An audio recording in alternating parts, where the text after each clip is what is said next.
Et mon viewer, il est là. Il choisir Conqueror, donc un choix atypique, vu que tout le monde joue Fleet ou Hell of Blade à la limite, ou Grasp de nos jours. On va voir ce qu'il en fait de son Conqueror, mais dans cette game, c'est pas forcément la meilleure game ni la pire. T'as 3 fronts en face, mais bon, est-ce que c'est vraiment incroyable? On va voir, c'est du Master. C'est du Master. Donc ça clique. T'as sûrement eu plus de reach grâce à moi, je suis un frère, c'est bien vrai. C'est vrai que c'est tout un avantage d'être. Tu vois, c'est bien, c'est pour ça que moi aussi, quand je suis toxique, je suis gentil. Je vous donne du reach. Là, par exemple, quand je t'ai coaché là, ça fait que les gens vont vouloir venir voir ton stream demain matin, tu vois. Vers 9h, je sais pas c'est à quelle heure. Avant c'était 8h30, maintenant je sais pas si c'est toujours 8h30, mais je pense que celui que c'est une fainéas et qu'il a grandi, je pense que maintenant il se lève et il va stream vers 9h ou 9h30. L'utilisation des E et enfin du Q in et du Z est largement meilleur que mon joueur Gold.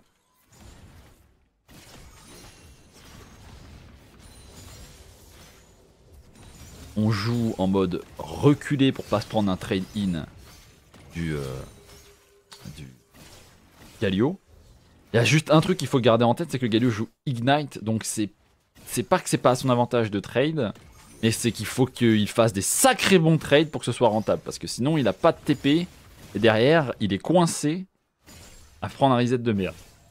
Mais comme c'est un Galio, ça peut hard push facilement face à un Azir, donc vaut mieux faire le choix de pas prendre des trades de merde face à un Galio, le laisser prendre les prios en early game, trade quand tu peux trade, il a normalement plus de potions à ce stade, bon il a encore une potion c'est un peu dommage, mais normalement à ce stade il devrait plus avoir de potions.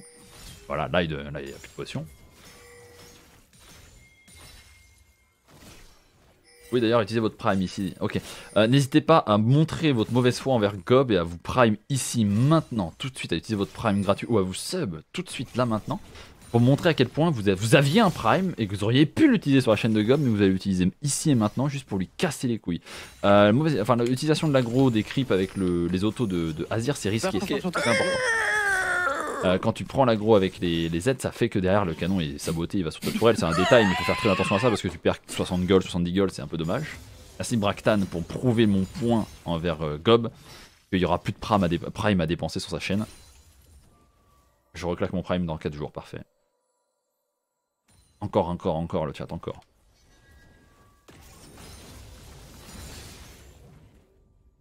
Pour l'instant, de toute façon, cette lane, le but, c'est juste de neutraliser le plus possible les rotations du Galio, farm up le mieux. Donc ça va, pour l'instant, le farm est très bien. Tout en ne prenant aucun risque de trade et de gank, parce que Galio Lee Sin, ça va extrêmement vite. Il faut surtout pas hésiter voilà, à l'auto-attaque quand le frérot vient pour push la wave, pour ne pas le laisser push gratuitement, le forcer à base derrière. Et après, il faut garder aussi des CD pour la petite tourelle.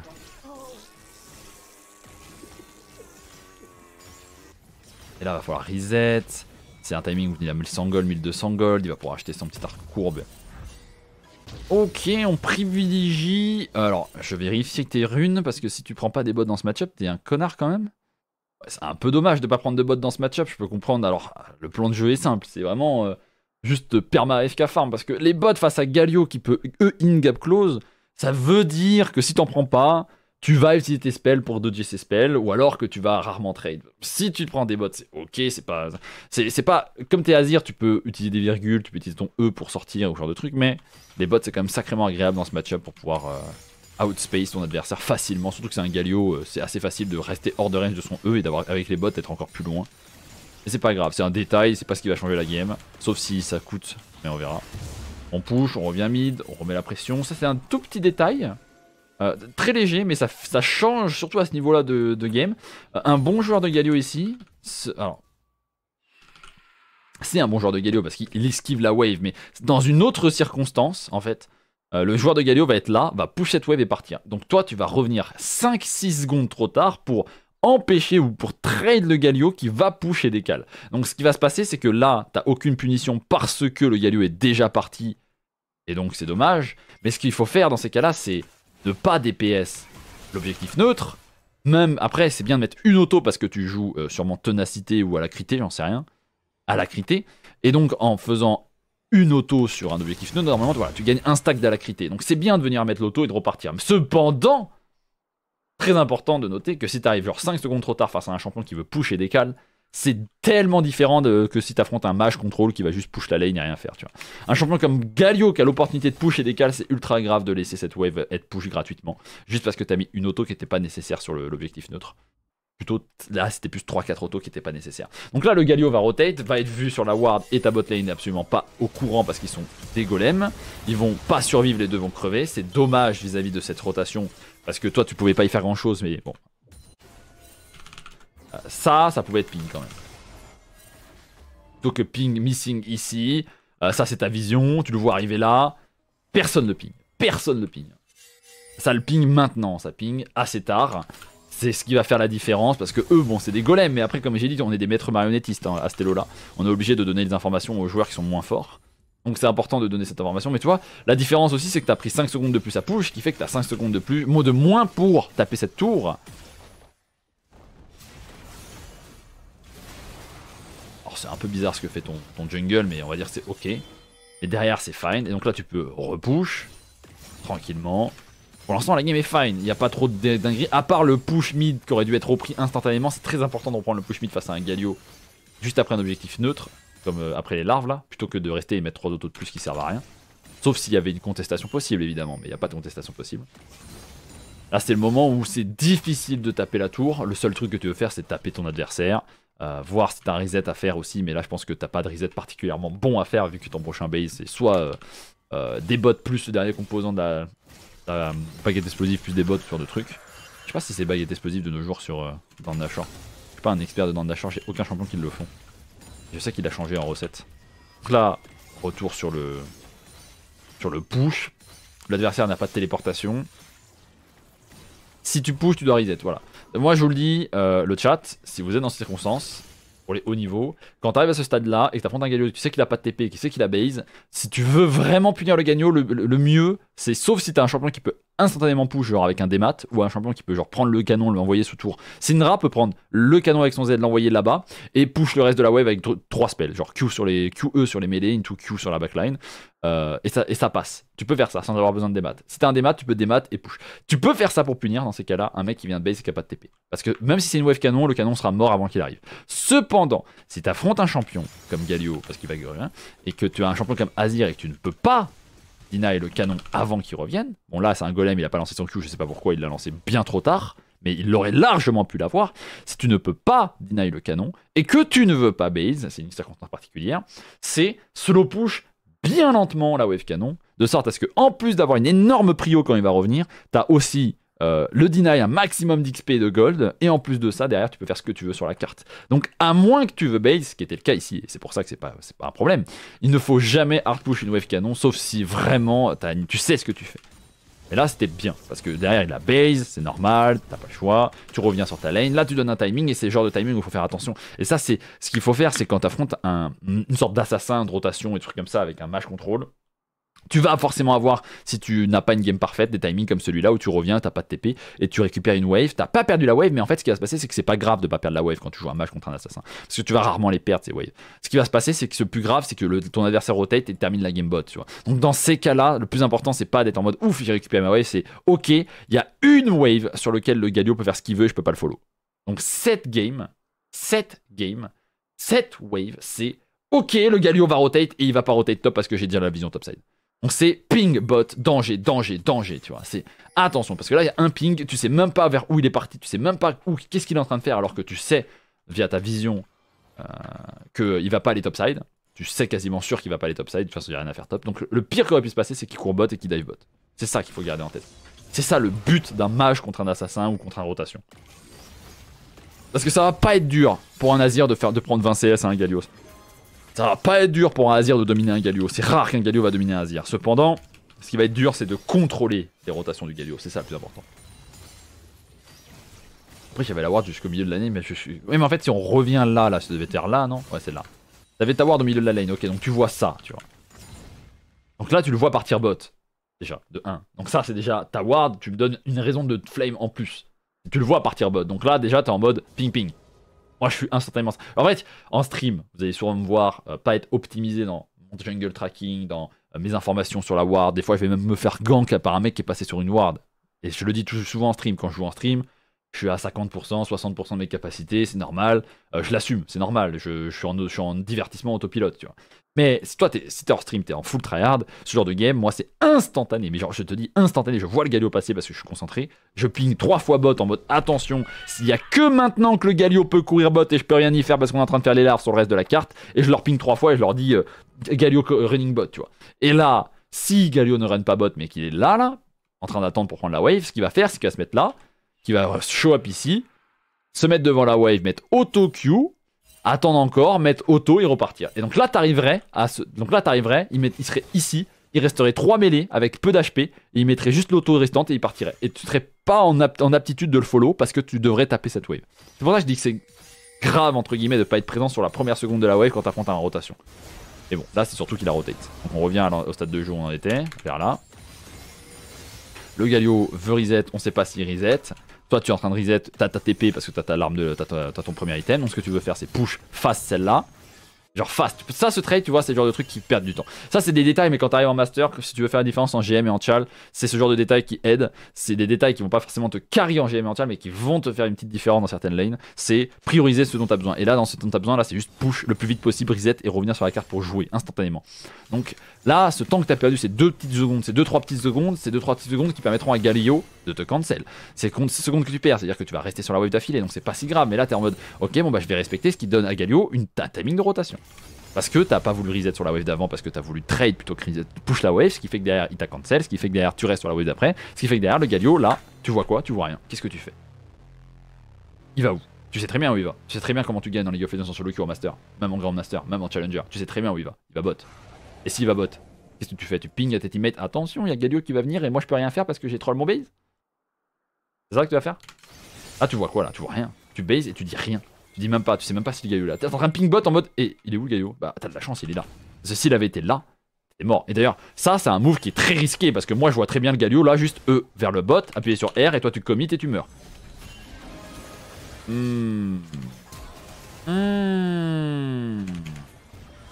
C'est pas toi qui va mourir? Qui va mourir? Ton jungle. Tu comprends? Tu vois cette logique? Tu lui donnes un timing rotation, tu grilles toi une rotation. Est-ce que c'est un bon gank ici? Regarde, c'est ça ta vision. Est-ce que ça c'est un bon call ça? Qu'est-ce que tu oses faire avec cette TP? Tu vas faire quoi là?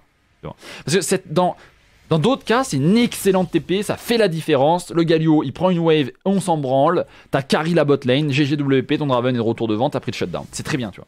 Dans d'autres games, c'est incroyable. Mais là, c'est ça que tu vois. C'est ta vision, ça. Et tu TP. Tu TP, mais où sont les adversaires? Tu sais pas. Moi, je le sais parce que j'ai la vision, tu vois, les spectateurs. Ils savent qu'il y a une TP là, tu vois. Donc tu peux pas faire ça. Tu peux faire ça si tu sais. Par exemple, tu peux faire ça. Là. Et quand est-ce que tu aurais pu faire ça, dis-moi? Là, tu vois, ça va être un crescendo de haine que je vais te faire dans les oreilles et qui va te comprendre à quel point des détails font la game. Qu'est-ce que je t'ai dit juste avant cette TP? Je t'ai dit, t'as troll ton base parce que t'as voulu trade le Galio. En voulant trade le Galio, on va revenir en arrière encore une fois et on va snowball tous ces détails. Tous. T'as voulu, ici, trade le Galio plutôt que base. Enfin, trade. C'est un détail, mais t'as mis ton Q vers là, avec 2 autos plus une 3ème auto, plutôt que trade cette wave. Ce qui fait que, parce que tu as trade le Galio, tu prends plus de temps à la de cette wave. Parce que tu prends plus de temps à la de cette wave, tu te donnes une information que tu vas base ici au Galio. Le Galio va venir te cancel, et plutôt que base derrière parce que tu vois la wave arriver, tu vas vouloir rester pour la wave suivante. Ce qui fait que tu restes sur la wave suivante, alors que tu as largement de quoi acheter ton item, mais tu la prends pas haute parce que tu es mid-life et tu as peur du Lee Sin. Donc parce que tu la prends pas haute, tu laisses l'adversaire push la wave et lui donner la position pour rotate. En plus de ça, tu as du retard sur ton last hit de clip, ce qui fait que derrière, très important, tu vas reset avec 15 secondes de retard, si ce n'est 30 secondes de retard par rapport à la base sur quoi tu aurais voulu reset. Qu'est-ce qui serait passé si tu avais reset sur la wave d'avant? Ta TP devenait totalement bonne. Mais vu que ta TP 15-30 secondes après l'opportunité que tu avais eue, qui était de ganker maintenant avec le Jarvan qui rentre par là, toi qui arrives par là, et aucun counterplay pour le Varus avec un shutdown, t'as préféré le faire 30 secondes plus tard parce que tous ces détails se sont accumulés. T'as troll en voulant trade le Galio, t'es resté une wave de plus parce que tu t'es fait cancel base, t'as voulu TP bot 30 secondes en retard parce que l'opportunité que t'as eue, elle a été gâchée parce que c'était trop tard. Tous ces détails se sont accumulés. Et c'est pour ça que dans League of Legends, la différence ici entre un master et un chal, parfois ce sera pas forcément mécanique, ce sera juste le chal, il aurait push la wave, reset, TP bot, tuer le Varus, courir mid, louper peut-être une wave minuscule pas importante, et il aurait carry la game. Entre guillemets. Et tu vois ce détail, t'as vu à quel point genre on parle d'un détail qui transforme ton play très bon en catastrophe, sans parler de mécaniquement qu'on va voir après derrière, parce que c'est important les mécaniques en master, et on va parler de ça après. Est-ce que tu vois, Futé? Est-ce que tu vois à quel point c'est des détails, mais en master plus, c'est secondes, snowball de shutdown positif, into game gagné quasiment à 100%, à bah on troll. C'est des détails, mais ces détails sont super importants. Alors là, je te parle de détails qui sont quand même assez techniques, mais ça reste un exemple de qu'est-ce qui fait la différence dans une game entre un bon play et un mauvais play. La tempo, les secondes. Et moi, je rigole pas quand je vous parle de tempo et quand je vous parle de secondes. Très important. Donc on revient sur ce fight et on va dire pourquoi, en plus d'être un mauvais timing, c'est de la merde. Je dis toujours à tous les joueurs de tous les élos, sauf si vous êtes un jungle qui contrôle ou un support à engage, n'utilisez jamais votre flash sur un adversaire qui a son flash. Sauf si vous savez que c'est bien pour une raison X ou Y. T'es en 0-9 avec Azir, t'affrontes un mec qui est en 14-0 et c'est leur win condition et si vous le tuez, vous gagnez. Vas-y, utilise ton flash pour trade son flash, c'est pas un problème. Tu es en 0-0 avec un gros shutdown dans la gueule et tu ne sais pas si le flash est up en face, tu ne fais pas un play héroïque, surtout dans ce genre de circonstances où ta mort peut définir la victoire ou la défaite de la game. Tu vois. Donc ça là, tu peux EQ in R, tu vois. Si, parce que t'as du backup, t'as l'avantage numérique. Même si je pense que c'est une énorme erreur vu qu'il y a un Galio qui va ulti et t'es mort, tu vois. Je pense que tu meurs dans tous les cas. T'as la chance que la tornade touche, tu vois. Et qu'il soit vraiment golémique en face. Parce que là, moi, t'es en chal, ce fight est free win pour les adversaires. Avec le Galio qui ulti, le Jarvan, s'il appuie sur R, il s'auto-tue. Et le Galio ulti, c'est free win. Et heureusement pour vous, les adversaires prennent 15 secondes à comprendre qu'en fait ce fight il est gratuit. Et vous êtes en mode, ah ouais mais en fait on gagne pas ce fight. Bah non, parce que Galio, Lee Sin, Janna, la Varus, ça vous atomise. Il y a l'ulti Janna, il y a l'ulti Galio, qu'est-ce que vous pouvez faire? Donc en gros t'as de la chance d'avoir été mauvais. Si t'avais été bon, tu serais mort. Et toute ta team serait peut-être morte. Donc c'est quoi la logique? C'est pas mécaniquement, c'est en fait la logique de arrêter d'utiliser vos flashs et d'être faire des plays héroïques quand vous n'avez pas l'information sur les summoners adverses. Sauf si il n'y a pas de trade reward négatif. C'est-à-dire que si c'est juste une action qui vous donne soit du positif, soit du neutre, ça va. Mais là, c'était soit du positif, soit du gros négatif. Sans aucun contrôle sur l'outcome. C'est pour ça que c'est grave ici. Très très grave. Donc heureusement, ça se termine bien. Il donne pas son shutdown et la game est jouable. Et la top lane en train de battre. Enfin, il y a 8 kills face à 1 CMDR.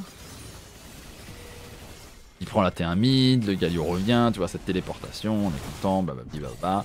Il reprend sa wave, le Azir farm correctement, 16 minutes, on est content. Azir que je déteste en solo queue qui perd ma fight, qui sert à rien dans les teamfights et qui est juste AFK pour l'instant, qui bouge pas sur la carte, mais c'est comme ça que ça se joue aussi.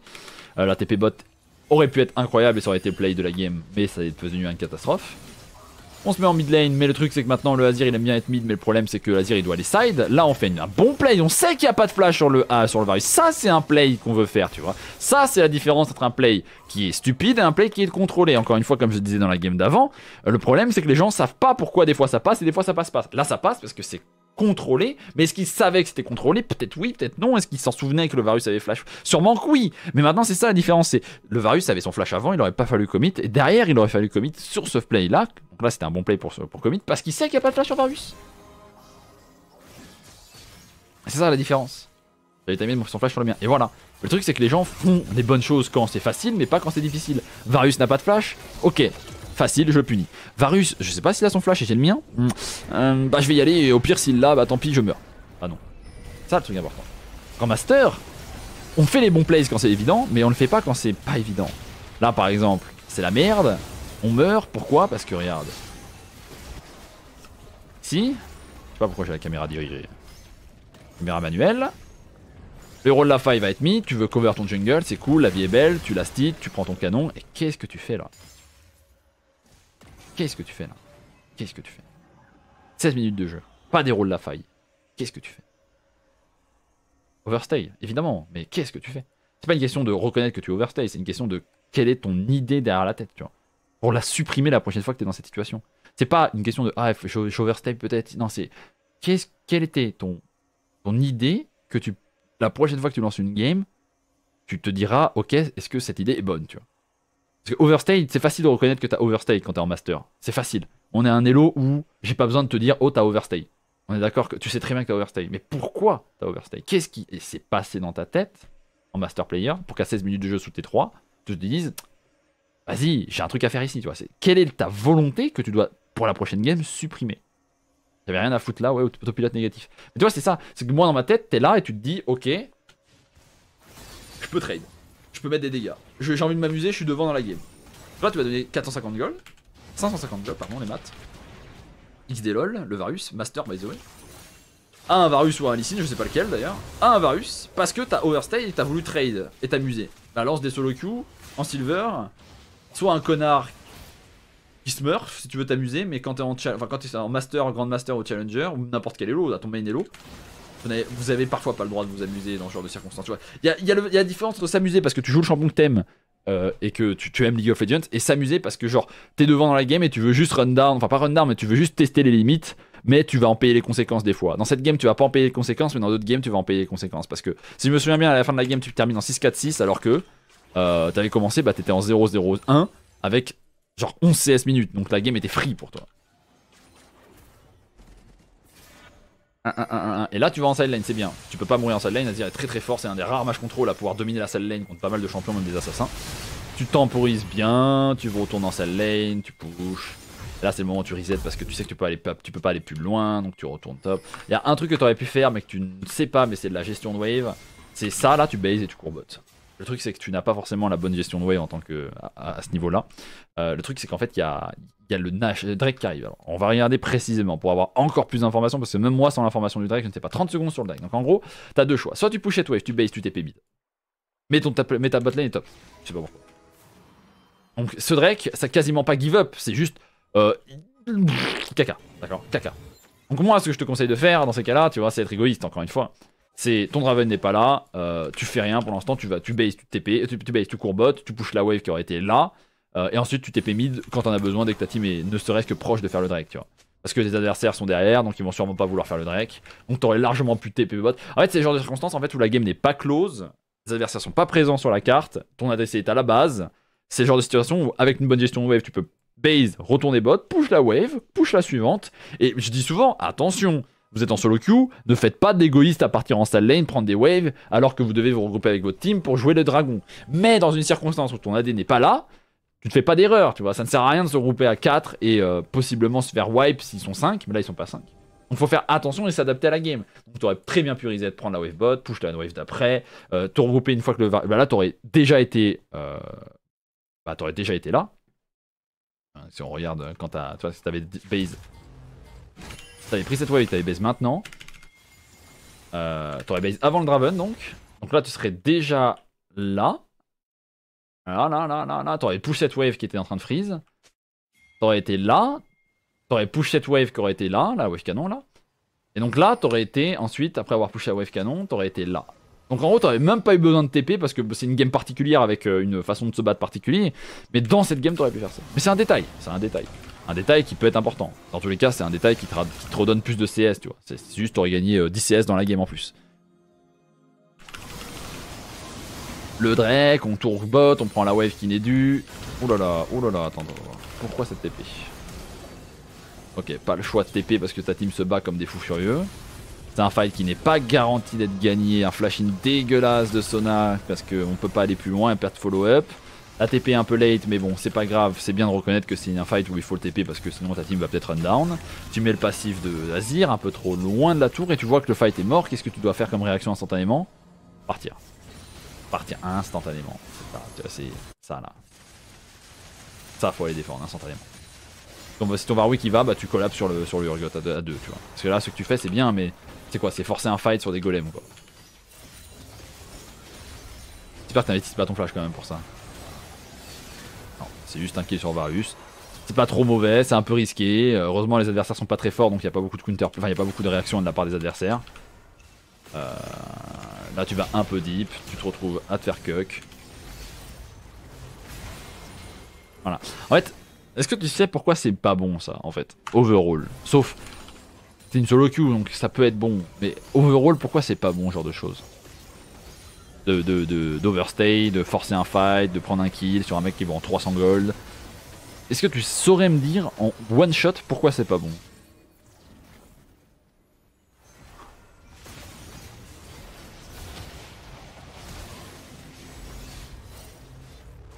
À tempo. Ah, il y a mille et une choses qui sont mauvaises à cause de ça. Mais la vraie raison en solo queue qui fait que beaucoup de games tu vas les perdre à cause de ça, c'est pas la tempo, non. La tempo, c'est le deuxième point le plus important de ce fight, de cette situation. C'est ça. C'est ça là. Ça. Est-ce que tu sais ce que c'est que ça? Est-ce que tu sais pourquoi il meurt lui? Tu motives ta team à aller de l'avant sur un mauvais timing. Exactement. C'est ça. Tu donnes l'inspiration à tes teammates de prendre un fight. Et c'est vraiment ça, le plus important. Beaucoup de gens ne comprennent pas ça. Mais même moi, je le dis souvent, quand je joue Zoé, vous m'avez déjà entendu râler, wow, surprenant, sur Zoé, parce que je touche des bulles parfois de l'espace, et parfois juste des bulles, on s'en fout. Mais mon but, c'est juste de poke, c'est pas d'all-in dans ces cas-là. Et moi, je hais Zoé dans ces cas-là, hein, low et low, parce que les gens se font trop souvent bait par mes bulles, ils sont en mode « Oh, il y a une bulle, il faut y aller !» Et je suis en mode « Ok, mais c'est pas ma faute. » Mais en même temps, c'est ma faute. Tu vois, parce que je touche des bonnes bulles pour poke, mais des fois, mes teammates sont abrutis, ils vont dashin. Mais tu vois, Zoé, c'est l'exemple typique du champion qui a cette situation le plus souvent. C'est que tu crées des scénarios dans la tête de tes alliés où ils vont essayer d'être le protagoniste. Et ton Draven, ici, si t'avais juste reset, il serait reculé. Et s'il avait pas reculé, bon, ça aurait été un autre cas. Mais ils auraient reculé, vous auriez collab sur lui, vous l'aurez tué. Bon, je pense qu'il va mourir dans tous les cas via du Warwick. Oh bordel de merde. C'est grave ce qui se passe, tu vois ce qui se passe? Donc, si on récapitule... Ton Draven est mort à donner un shutdown. Ton top n'a pas pu collapse 1v1 tout seul le Urgot parce que vous n'avez pas collapse plutôt que de rester mid. Vous auriez largement pu collapse sur le Urgot, l'empêcher de prendre la T2, le tuer. Donc en résumé, ils ont pris les deux tops, 700 gold. 1000 gold sur le Warwick, 700, je sais même pas si c'est 800, 700 gold sur le Draven. Et en plus de ça, ils gagnent la tempo. Donc là, s'il y avait une défaite dans cette game, d'ailleurs regarde le reste de la game là, tu vois à quel point la game tourne sur juste un move. Parce que là, vous avez de la chance, vous avez gagné cette game. Je dis bien de la chance, parce que je sais pas ce qui s'est passé, j'en ai rien à foutre. Et tu comprends ce qui se passe? Cette situation-là, ce fight sur Varus, alors je peux pas dire c'est ta faute, mais je peux affirmer, vraiment affirmement, j'arrive pas à trouver le mot, affirmativement dire que tu as participé au problème. Et ce problème, c'est que t'as incité le Draven à prendre ce fight, t'as pas collapse sur le Urgot qui était totalement overstay, overextend sur la side lane en train de taper une T2, et t'as pas aidé ton top, et donc il est mort. Bon, ton top est mort, mais c'est ta faute. Mais dans le monde normal, tu collapse bot sans base, tu vois, regarde, on revient en arrière, va ici, tu vois. Ah là, on fait le Drake, c'est trop bien, génial et tout, on va à la suite. Après le Drake, on va mid parce que t'as pas le choix, tu TP, tu vois que le TP sert à rien. Le Urgot est en train d'aller top, moi je te dis, déjà là tu aurais dû base, t'aurais dû courir top, et voilà. Donc là c'est le moment où tu fais, ah mais Urgot est en train de push la T2, bah vas-y, go, ping, ping, ping, on va le tuer, c'est free, ensuite on push top, et ensuite on est bien, on peut setup, on peut faire ce qu'on veut autour d'une hache. Mais vu que t'as pas voulu le faire, t'es resté mid, là t'aurais déjà dû être là, t'aurais pu collapse, t'aurais pu le punir, il a pas pu finir taper cette T2, mais il a pu finir taper cette T2 parce que personne n'a tapé cette wave de sbire, et donc là il prend son 1v1, il ne le gagne pas parce qu'il a pas son ultimate vu qu'il l'a utilisé dans le teamfight juste avant. Et en ce temps-là, vous avez pris 300 gold sur un Varus. Vous avez vu à quel point cette game se change juste en un claquement de doigts. C'est ça le master aussi. C'est rempli de dégénérés. C'est ça qui est important. Et en plus tu meurs, j'avais pas vu mais tu meurs en plus. On a un kill, donc là la tempo elle est baisée, ton Jarvan est en train de faire ses golems pendant que ta team est en train de se battre mid lane. Pourquoi ton Jarvan est en train de faire ses golems pendant que ta team est en train de se battre mid lane à ton avis? Est-ce qu'on peut revenir en arrière? 30 secondes, regarde ce qui se passe en arrière. Regarde, tu vas comprendre, et encore une fois, tu vois, on rentre à un niveau master, donc on rentre dans des détails. Les détails de haut niveau, c'est ce qui fait la différence. Regarde ton Jarvan. Ton Jarvan n'est pas mort. Donc qu'est-ce qu'il va faire ton Jarvan? Il va punir le Urgot top. Donc il va te courir top, il va dash in, prendre le kill, et être en mode, ok, génial. Il regarde ses gold, il est en mode, ah, je suis pas si loin de mon deuxième item, vas-y, est-ce que je peux pas faire ma jungle pour pouvoir clear? Donc là, il va faire son gromp. Il va faire son bleu, il va prendre l'information sur le Nash au cas où parce qu'il sait pas s'il y a du gens, il voit qu'il y a personne, il va base, il a son deuxième item, il est content. Qu'est-ce qui se passe? Il a son deuxième item, sa team est hors de tempo, ou lui est hors de tempo, c'est à voir comment tu veux voir la perspective de cette situation. Ce qui fait que t'as un trio mid, t'as un mid laner qui va aller top pour farmer sa wave parce qu'il a le droit de la faire, et t'as ces 3 golems qui sont en mode mais qu'est-ce qu'on fait? On va push la wave, et toi t'as ton jungle qui part faire ses golems, alors que j'ai toujours dit qu'à partir de 21 minutes de jeu, les jungles n'ont pas le droit de faire leurs golems, surtout avec un champion comme Jarvan. Mais ça c'est un golem de terre, il sait pas qu'il est en train de faire une massive erreur et qu'il a absolument pas le droit de faire les golems à 20 minutes de jeu, surtout quand sa team est en train de push mid, même si sa team ne devrait pas être aussi haute sur la lane, même si en vrai il devrait être aussi haut et en train de prendre la position pour pouvoir permettre au Azir de taper la T de top, mais ça c'est dans un niveau Grandmaster Challenger. À un niveau Master, t'es jungle ici, tu es dans cette game, tu vas pas faire tes golems, tu cours mid juste parce que tu veux être assuré que le fight qui est pris soit bon. Vous êtes devant en plus dans la game. Et ton jungle fait une erreur, mais tout est basé sur la tempo, et la tempo est basée sur le fait que vous avez pas puni leur god, et ainsi de suite. Plein de petits trucs comme ça qui font que derrière, ils prennent un kill en mid lane. Toi t'es coincé parce que t'avais pas de téléportation et t'étais en side lane. Le Jarvan arrive, il est en mode ok, bon maintenant on peut se battre, mais bah, il manque qui? Votre mec a 11 kills dans la game. Donc vous prenez un fight, vous êtes en mode bah en fait il nous manque notre top. Là il y a le Jarvan qui fait un bon engage, mais malheureusement c'est du 4v5, donc le Galio arrive, votre jungle va mourir. Derrière vous avez plus de front parce que votre top est mort, votre jungle vient de mourir. Toi t'es tout seul en 1v5, tu ne peux rien faire, ta Sona sert à rien, ton Draven ne sert à rien. Et là ça pigne le Nexus, et c'est pas un hasard, ils vont pouvoir prendre le Nash, la game est totalement comeback. Et normalement ils pourraient même gagner cette game s'ils avaient été meilleurs, mais en tout cas vous avez réussi à faire un truc qui a fait que vous avez réussi à gagner la game. On comprend à quel point tous les détails sont super importants dans League of Legends. Voilà. Donc je vais m'arrêter là pour cette game parce que je crois que j'ai parlé beaucoup sur celle-là. Je ne sais pas combien de temps ça fait que je suis dans cette game. Et on a parlé de tellement de trucs importants que je pense que t'en as pour beaucoup. Beaucoup. Oh, j'ai fait des monologues si longs. Oh. Ah, c'était long. C'est pour ça que j'aime bien coacher les OLO. Parce que les choses dont on parle sont bien plus importantes et intéressantes que juste parler de taper des waves, quoi.